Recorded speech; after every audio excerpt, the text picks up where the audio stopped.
क्या आपको लगता है कि आपका आप पर से विश्वास उठ गया है? क्या आपको लगता है कि अब आपका सबकॉन्शियस माइंड भी आपके सपने पूरे नहीं कर पा रहा है? या फिर क्या आप चाहते हैं कि आपका अवचेतन मन आपके सपनों को पूरा करे? लेकिन क्या आपको इसका सही तरीका मालूम है? अगर इन सवालों में से कोई एक सवाल आपके साथ मेल खाता है, तो यह समरी आपके लिए बहुत हेल्पफुल हो सकती है। इस समरी में हम डॉक्टर जोसेफ मर्फी की एक छोटी लेकिन पावरफुल किताब बिलीव इन योरसेल्फ को आसान शब्दों में समझाने जा रहे हैं। यह किताब उनकी बेस्ट सेलिंग किताब the power of your subconscious mind से जुड़ी है। लेकिन वीडियो को शुरू करने से पहले, अगर आप हमारे चैनल पर नए आए हैं और अभी तक सब्सक्राइब नहीं किया है, तो तुरंत कर दीजिए और वीडियो को अंत तक देखिए। जोसेफ मर्फी का जन्म 20 मई को हुआ था। जब वह टीनेजर थे, तो वह सिर्फ $2.05 लेकर अमेरिका आए। कई तरह की नौकरियों के बाद उन्होंने फार्मेसी की पढ़ाई शुरू की और मेहनत से क्वालिफिकेशन हासिल कर फार्मासिस्ट बन गए। जब अमेरिका ने द्वितीय विश्व युद्ध में भाग लिया, तो उन्हें मेडिकल यूनिट में काम करने का मौका मिला। इस दौरान उन्हें धर्म में गहरी रुचि हुई और उन्होंने विभिन्न धर्मों के बारे में अध्ययन करना शुरू किया। अपनी इस खोज में उन्होंने भारत का दौरा किया और एशियाई धर्मों के बारे में अधिक जानने की कोशिश की। बाइबल में जोसेफ का मतलब है अनुशासित कल्पना। यह हमारे दिमाग की एक खास एबिलिटी है, जिसके जरिए हम जो सोचते हैं उसे हकीकत में बदल सकते हैं। महान वैज्ञानिक, कलाकार, आविष्कारक और अन्य विचारक इस एबिलिटी का इस्तेमाल करते थे। जब दुनिया कहती थी कि यह इम्पॉसिबल है, तो उन्हीं में से कुछ लोग कहते थे कि यह पॉसिबल है। एक महान व्यवसायी ने बताया कि उन्होंने एक छोटी सी दुकान से शुरुआत की थी, लेकिन वह हमेशा अपने दिमाग में बड़ी कंपनियों, फैक्ट्रियों और दुकानों की तस्वीरें बनाते थे। उन्होंने इमेजिनेशन की ताकत को समझा और जाना कि इसे सही तरीके से इस्तेमाल करके अपने सपनों को हकीकत में बदला जा सकता है। वे खुद को मानसिक रूप से उस फ्यूचर में जीते थे और धीरे धीरे उनकी कल्पनाएं सच हो गईं। लेखक को व्यवसायी की यह बात बहुत पसंद आई। अपने आप को सफल कल्पना करना असफलता को कल्पना करने जितना ही आसान है, लेकिन कहीं ज्यादा इंटरेस्टिंग है। कल्पना के ऊपर बहुत सारे कोटिंग्स होते हैं, यानी मानसिक आवरण। इसका मतलब है कि आपके मानसिक कपड़े, जैसे आपका मेंटल एटीट्यूड, मूड और फीलिंग्स, आप उसे खुश और मुस्कुराता हुआ देख सकते हैं। जब आप किसी विचार या इच्छा को इमेजिन करते हैं, तो वह उसे सच कर सकता है। जैसे जहां कमी हो, वहां आप अन्न समृद्धि की कल्पना कर सकते हैं। जहां लड़ाई हो, वहां शांति की कल्पना कर सकते हैं। जहां बीमारी हो, वहां स्वास्थ्य की कल्पना कर सकते हैं। कल्पना की ताकत इतनी बड़ी है कि आप 10 मील दूर से अपनी मां की अदृश्य आवाज सुन सकते हैं और उन्हें इस तरह महसूस कर सकते हैं जैसे वह आपके पास खड़ी हो। यह अद्भुत शक्ति आपके अंदर है। अगर आप इसे सही तरीके से विकसित करें, तो आप सफल और अमीर बन सकते हैं। लेखक एक कहानी शेयर करते हैं जो उनके जीवन से जुड़ी है। कई साल पहले लेखक ने पुनर्जन्म पर एक लेख लिखा था और उसे एक बुक स्टोर के बाहर पैम्फलेट के रूप में डिस्प्ले किया। वहां वह अपने लेक्चर भी देते थे। शुरुआत में बहुत कम पैम्फलेट बिके, क्योंकि जो सेल्स गर्ल थी उसे इन पैम्फलेट का कंटेंट पसंद नहीं आया था। लेखक ने फिर उसे पुनर्जन्म का मतलब बाइबल से समझाया। जब उसने सब कुछ समझा, तो वह पैम्फलेट के बारे में उत्साही हो गई और अंत में लेखक के लेक्चर खत्म होने तक सारे पैम्फलेट बिक गए। यह एक सही मेंटल एटीट्यूड का उदाहरण था। आपका मानसिक दृष्टिकोण यह बताता है कि आप दूसरों, परिस्थितियों और अपने आसपास की दुनिया के साथ कैसे रिएक्ट करते हैं। जैसे आपके अपने कोवर्कर्स के साथ आपके रिश्ते कैसे हैं? क्या आप लोगों, जानवरों और ओवल यूनिवर्स के साथ फ्रेंडली हैं? क्या आपको लगता है कि ब्रह्मांड आपके साथ बुरा व्यवहार कर रहा है? संक्षेप में, आपका एटीट्यूड कैसा है? अगर आपका एटीट्यूड सही नहीं है, तो आप इसे ठीक कैसे कर सकते हैं? आइए अब जानते हैं कि आप इसे कैसे सुधार सकते हैं। आप एक सही मेंटल एटीट्यूड तभी डेवलप कर सकते हैं जब आप यह फील करते हैं कि बाहरी सिचुएशंस, लोग या इवेंट्स आपकी अनुमति के बिना आपको परेशान या दुखी नहीं कर सकते। आप अपनी दुनिया के एकमात्र विचारक हैं और कोई भी आपको गुस्से में या दुखी नहीं कर सकता जब तक आप इसे अपनी मर्जी से स्वीकार नहीं करते। यह जानें कि आप अपनी सोच और भावनाओं के मालिक हैं।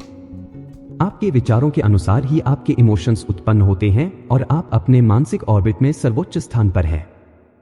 क्या आप दूसरों को अपने इमोशंस को इन्फ्लुएंस करने की अनुमति देते हैं? क्या आप समाचार पत्रों की हेडलाइन या दूसरों के मजाक से परेशान हो जाते हैं? अगर हां, तो यह आपके मानसिक दृष्टिकोण में कमी का संकेत है और आपको इसे बदलने की आवश्यकता है। क्या आप दूसरों की बुराइयों के बारे में सोचते हैं? अगर ऐसा है, तो उस स्थिति में जो इमोशंस आपके अंदर उत्पन्न होते हैं, उन्हें महसूस करें। यह नकारात्मक होंगे और आपकी सेहत और समृद्धि के लिए हानिकारक हो सकते हैं। अब कल्पना करें कि वह व्यक्ति जिसे आपने नकारात्मक रूप में सोचा था, वह अब सच्चा, ईमानदार और प्यार करने वाला है।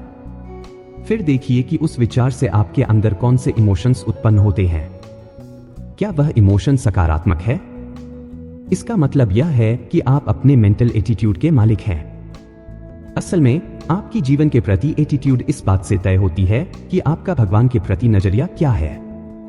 अगर आपका विश्वास है कि भगवान एक स्पिरिचुअल पावर है जो आपको सही रास्ता दिखा रही है और आपको समृद्धि की दिशा में ले जा रही है, तो आप दुनिया को सकारात्मक और आशावादी तरीके से देख पाएंगे। लेखक एक कहानी बताते हैं जिसमें एक 16 साल का लड़का उनके पास आया और कहा, मेरे ग्रेड्स बहुत खराब आ रहे हैं, मेरी याददाश्त भी फेल हो रही है, मुझे नहीं पता क्या हो रहा है। लेखक ने उसे बताया कि समस्या उसकी मानसिकता में थी। लड़के ने अपनी सोच बदलकर यह समझा कि उसे एक अच्छे कॉलेज में दाखिला और एक वकील बनने के लिए अपनी पढ़ाई पर ध्यान देना है। उस लड़के ने रोज प्रार्थना करना शुरू किया, जो मानसिकता को बदलने का सबसे तेज तरीका है। उसने यह भी समझा कि उसके अंदर एक स्पिरिचुअल पावर है और उसने दावा करना शुरू किया कि उसकी याददाश्त बिल्कुल सही है और उसे हमेशा जो जानकारी चाहिए होती है वह उसे मिल जाती है। वह लड़का अब दूसरों के प्रति प्यार और सद्भावना महसूस करने लगा और नतीजा यह हुआ कि वह अब उस फ्रीडम को अनुभव कर रहा है जो उसने पहले कभी महसूस नहीं की थी। यही बात आप भी अपने जीवन में लागू कर सकते हैं। हमने पहले भी कहा है कि हमारे सारे मेंटल एटीट्यूड हमारी इमेजिनेशन से प्रभावित होते हैं। अगर आप यह सोचते हैं कि आज का दिन बुरा होगा, कि आपका व्यवसाय नुकसान में रहेगा, कि आज बारिश होगी या कोई ग्राहक आपके स्टोर में नहीं आएगा, तो आप अपनी नेगेटिव इमेजिनेशन का परिणाम देखेंगे। इसलिए आपको अपनी कल्पनाओं को सुंदर, अच्छे और सकारात्मक चीजों से भरना चाहिए। इससे आपकी पूरी मानसिकता और जीवन के प्रति दृष्टिकोण बदल जाएगा। आप क्या कल्पना करते हैं? क्या आपकी जिंदगी खुशी से भरी होगी या फिर परेशानियों से घिरी हुई होगी? यह सब वास्तव में आपकी कल्पना और सोच पर डिपेंड करता है, क्योंकि जीवन के बड़े सत्य इंसान के दिमाग की कल्पनाओं से ही जन्म लेते हैं। कल्पना ही वह शक्ति है जिससे टीवी, रेडियो, सुपरजेट और बाकी सारे आधुनिक आविष्कार इस दुनिया में आए हैं। आपकी कल्पना इन्फिनिट पॉसिबिलिटीज का खजाना है, जिससे नए गाने, कला, कविता और आविष्कार पैदा होते हैं। अगर आप कल्पना के बारे में और ज्यादा जानना चाहते हैं, तो आप डॉक्टर जोसेफ मर्फी की किताब the power of your subconscious mind का वीडियो देख सकते हैं।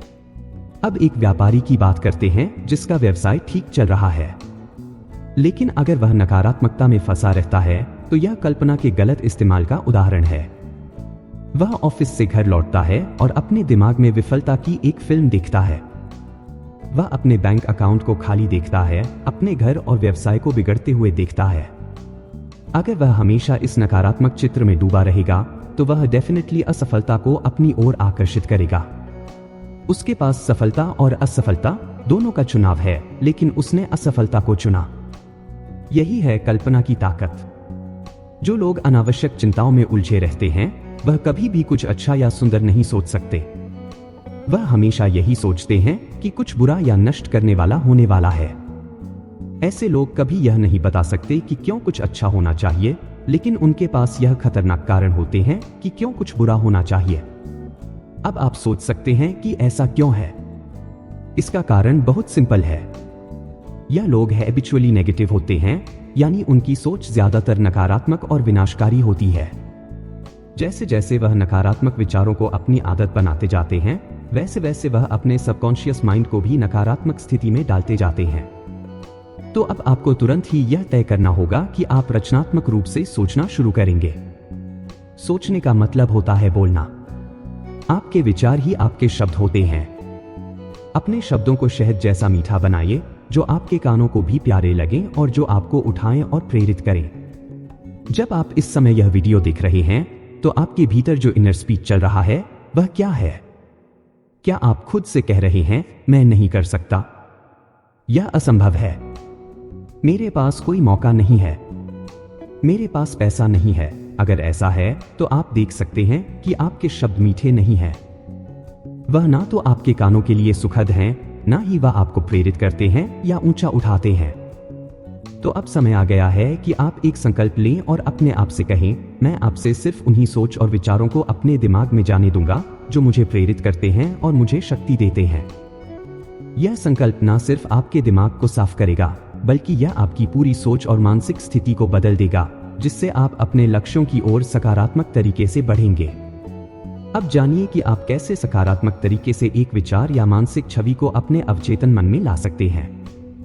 इंसान का कॉन्शियस माइंड व्यक्तिगत और चयनात्मक होता है। यह चुनता है, विश्लेषण करता है और निर्णय लेता है। यही कारण है कि चेतन मन को रीजनिंग माइंड भी कहा जाता है, क्योंकि यह सोचने और तर्क करने का काम करता है। अवचेतन मन चेतन मन के सभी आदेशों को मानता है और उसे लागू करता है। इसे इस तरह से समझ सकते हैं कि कॉन्शियस माइंड एक मोटर की तरह है और अवचेतन मन एक इंजन की तरह। मोटर को चालू करने के बाद इंजन अपने आप काम करना शुरू कर देता है। इसका मतलब यह है कि आपको अपने कॉन्शियस माइंड को सही तरीके से एक्टिव करना होगा, तभी आपका सबकॉन्शियस माइंड उसकी शक्ति का इस्तेमाल करके आपकी मदद करेगा। चेतन मन अवचेतन मन के कार्यों को जागृत करता है। इसलिए जब आप अपने चेतन मन में सकारात्मक विचार, उद्देश्य या छवि को स्पष्ट रूप से परिभाषित करते हैं, तो आपका अवचेतन मन उन विचारों को अपने व्यवहार में बदलने के लिए काम करने लगता है। पहला कदम अपनी इच्छा, विचार या मानसिक छवि को अवचेतन मन में लाने का है। इसके लिए आपको सबसे पहले आराम करना होगा और अपने ध्यान को स्थिर करना होगा, ताकि आप शांत हो सकें। यह शांति, रिलैक्सेशन और मानसिक संतुलन आपके दिमाग को किसी भी अतिरिक्त विचारों या नकारात्मक चीजों से बचाएगा, जिससे आपका अवचेतन मन साफ और केंद्रित रहेगा।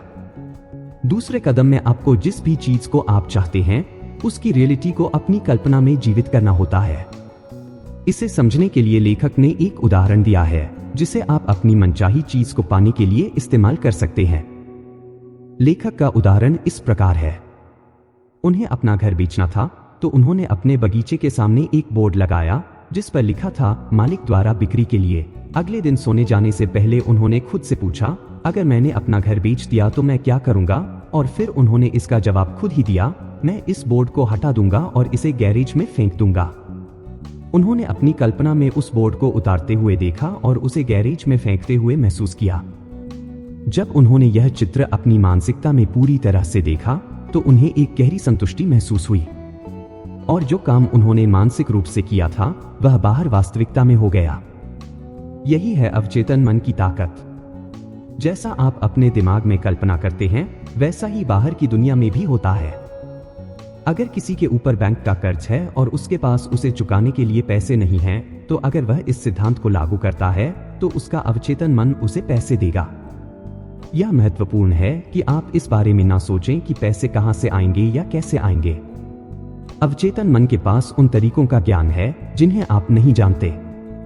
यह एक ऐसी शक्ति है जो भगवान ने इंसान को दी है, जिससे वह अपनी जरूरतें पूरी कर सकता है। अगर कोई व्यक्ति बैंक का कर्ज चुका नहीं पा रहा, तो वह अपनी कल्पना में यह देख सकता है कि वह बैंक में कैशियर को चेक दे रहा है। जरूरी बात यह है कि आपने जो मानसिक छवि बनाई है, उसे अपने मन में पूरी रुचि और विश्वास के साथ महसूस करें और इसे इतना वास्तविक और स्वाभाविक बनाएं कि वह छवि आपके अवचेतन मन में पूरी तरह से बस जाए। अगर आप यह सोचते हैं कि मुझे कर्ज चुकाने का कोई रास्ता नहीं दिखता, तो चिंता मत करें। समझें कि आपके भीतर एक शक्ति है जो आपको वह सब कुछ दे सकती है जो आप उसे कहेंगे। अब आप इस भावना के साथ जी सकते हैं कि मेरा घर अब सभी कर्ज से मुक्त है और मेरे पास बहुत सारा पैसा है। इस बात पर सवाल मत उठाइए कि पैसे कहां से आएंगे। आप एक पत्र की कल्पना कर सकते हैं जिस पर लिखा हो कि आपने अपना सारा कर्ज चुका दिया है, और इसे तब तक महसूस करें जब तक यह आपकी हकीकत न बन जाए। बात यह है कि आपके अंदर एक अद्वितीय शक्ति है जो आपके द्वारा कल्पना किए गए हर विचार और छवि को साकार करने की क्षमता रखती है। लेकिन सिर्फ दिन में सपने देखना या सिर्फ कल्पना करना काफी नहीं है। आपको विश्वास करना होगा कि आप एक माइंड लॉ को एक्टिव कर रहे हैं और उस पर पूरी तरह से भरोसा करना होगा। सबकॉन्शियस माइंड अपने काम को इस आधार पर करता है कि आपके पास जो चीज आप चाहते हैं उसकी एक क्लियर सोच और छवि है। जब आप अपनी इच्छाओं को स्पष्ट रूप से कल्पना करते हैं तो आपका अवचेतन मन उसे एक फिल्म की तरह देखता है। वह इमेज आपके दिमाग में गहरे तौर पर छप जाती है और फिर अवचेतन मन उस छवि को विकसित कर देता है जो बाद में आपकी असली दुनिया में रूपांतरित हो जाती है। जो व्यक्ति विश्वास का मानसिक दृष्टिकोण रखता है वह जीवन में सफलता हासिल करता है। वहीं जो लोग उदास रहते हैं वह नकारात्मकता और असफलता को अपनी ओर आकर्षित करते हैं। इसलिए विश्वास का मानसिक दृष्टिकोण बनाए रखना बहुत जरूरी है। भगवान हमें हमेशा अपने कार्यों में सफल होते देखना चाहते हैं और इंसान को भी सफलता मिलनी ही चाहिए, क्योंकि भगवान की सारी शक्ति और गुण उस इंसान के भीतर होते हैं। आपने जीतने के लिए ही जन्म लिया है। भगवान की बुद्धि भी आपके अंदर है जो आपको सभी मुश्किलों से ऊपर उठा सकती है। आपको यह विश्वास करना होगा कि आपके भीतर एक रचनात्मक ताकत है जो आपके विचारों पर रिएक्ट करती है। अगर कोई व्यक्ति असफलता के बारे में सोचता है तो वह असफलता और नकारात्मकता को अपनी ओर खींचता है। इसलिए हमेशा सकारात्मक सोचें और सकारात्मक बोलें। लेखक का एक बिजनेस मित्र जो पहले दर्जी हुआ करते थे ने लेखक से एक दिलचस्प बात कही, मैं हमेशा जोड़ता हूं, कभी घटाता नहीं हूं। इसका मतलब था कि सफलता एक प्लस साइन की तरह है। अपने विकास, धन, शक्ति और ज्ञान में हमेशा जोड़ते जाएं। अपने जीवन में उन चीजों को जोड़े जो सच और प्यारी है।